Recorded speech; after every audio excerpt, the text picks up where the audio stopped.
Hey everyone, Ariel Adams here with aBlogtoWatch. Please subscribe to our videos on YouTube and like this video if you find it useful.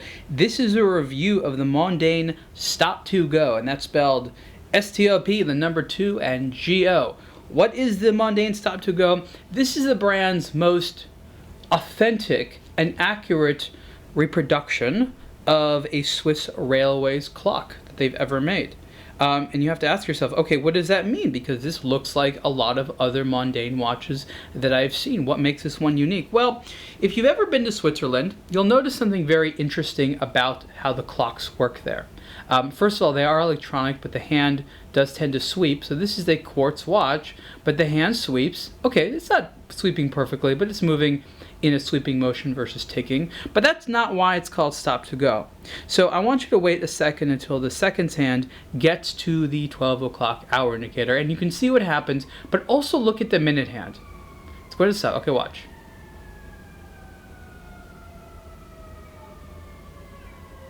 Okay, hopefully what you've noticed is the fact that the seconds hand stopped at 12 o'clock for a brief moment, and the minute hand jumped to the next position.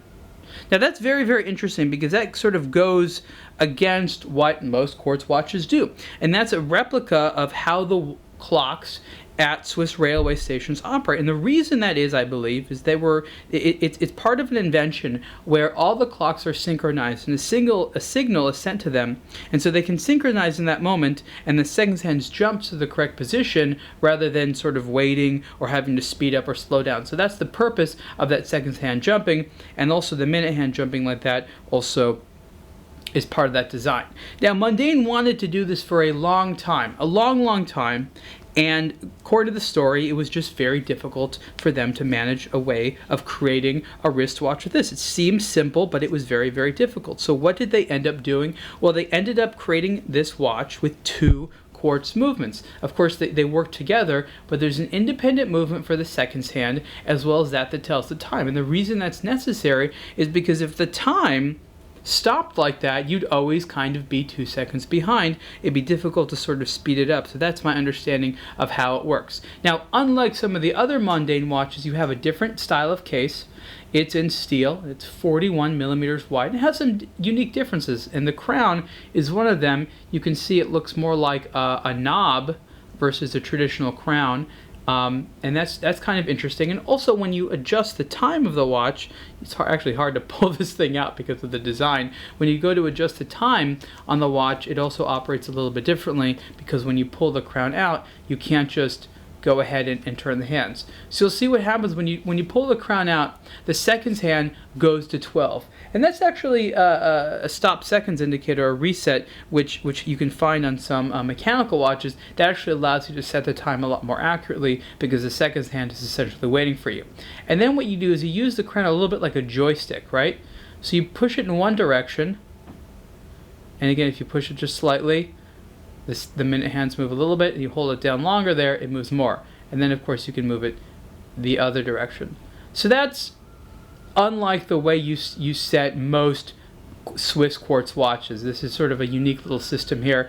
It's not better or worse, it's just a little bit different, but I have to say I do like the stop seconds hand function there because it does allow you to go ahead and set the time a little bit more precisely. I push the crown back in, and we're back in action. So when you push that crown back in, that's when the sort of time starts again. So if you pull it out, I believe you can, just like on traditional quartz watches, save the battery there. You can see the case design is a little bit different. There's that sort of middle section there that juts out a little bit more. There's that red indicator in the back. It comes on this leather strap that has no stitching. It's okay. I wouldn't call it the highest quality leather strap. In fact, if this was going to be a watch I was going to wear on a daily basis, what I'd probably do is get a slightly higher quality leather strap because this has an unfinished side to it, which is going to get gunky and start to wear relatively quickly. Again, this is not the most expensive watch in the world, so there's nothing wrong with that, but I do like to point that out when there's an otherwise very cool watch that will probably be made just that much better by getting an aftermarket strap. So you can do that right away, or chances are after a few months of wearing this, you'll have to get that. On the wrist, very handsome. Mondaine has always done a good job of translating that Swiss Railways look into a wristwatch form, and they continue to do that. And what's interesting here, I actually don't know if this is on all the Swiss Railways watches, but you see underneath the Mondaine logo there, you have the Swiss SBB style there, and it actually has 3 sets of 3 letters. You have SBB, CFF, and FFS, and I believe that those are because there's different languages in Switzerland, and each one of those means something a little bit different as relation to the Swiss Railways. I think that's why it is. I forget, but I believe it has to do with the different languages there, those languages being things like French and Swiss German and things of that nature. The other one is Switzerland has its own language. I forget the name of it. I go to Switzerland all the time, and I've heard it a few times, but for the most part, people are speaking obviously French or the Swiss German. So again, this is the Mondaine Stop2Go. Very ambitious concept by Mondaine. It took them years to sort of get it out. It's a cool watch. I like it. If I was in the market for this style, meaning sort of the Swiss Railways clock look, I'd probably go with the Stop2Go because it's the most, I guess you could say, authentic given the theme. It's also a little bit more expensive. It's kind of on the high end for a quartz watch, but I think it's understandable given some of the functionality. And it's actually fun to watch it when you see that second hand stop, when you see that minute hands jump a little bit like that. It feels a lot more special than just sort of your traditional Swiss quartz movement. So that's something I definitely appreciate. So again, the Mondaine Stop2Go has a retail price of $675, and you can see the full review on aBlogtoWatch soon. Thanks.